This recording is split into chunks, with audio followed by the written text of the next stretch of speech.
Let's step back in time to the 1890s, a world just starting to embrace the automobile. Imagine the thrill and uncertainty of driving a machine so new that even its inventors doubted it was ready for the road. This was more than a mode of transport. It was an adventure filled with challenges, quirks, and a touch of chaos. The story begins with Karl Benz, the man behind the first combustion engine car. By 1885, he had built a three-wheeled contraption powered by a single-cylinder engine.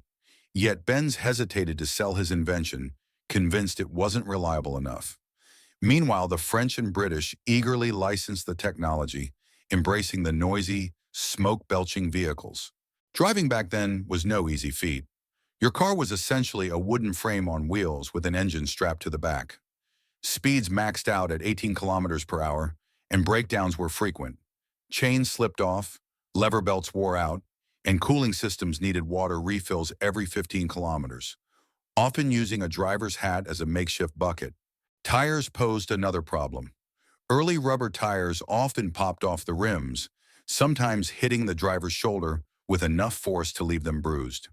Repairs required strength, patience, and tools, all under the watchful eyes of amused or disapproving onlookers.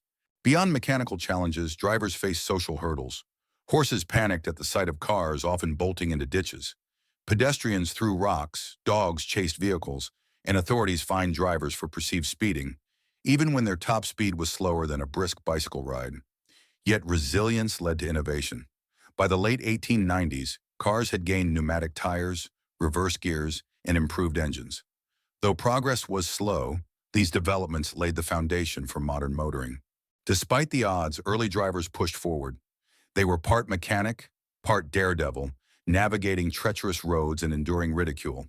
One test driver in Germany famously spent hours overtaking a horse-drawn tram repeatedly, reveling in the astonished faces of passengers. Such moments highlighted the blend of determination and humor that defined these pioneers. Driving in the 1890s wasn't just about getting from point A to B. It was about daring to dream. Each journey was a test of grit and ingenuity, paving the way for the vehicles we take for granted today. So the next time you sit in your car, remember the pioneers who made it all possible, one dusty, bumpy, and exhilarating ride at a time.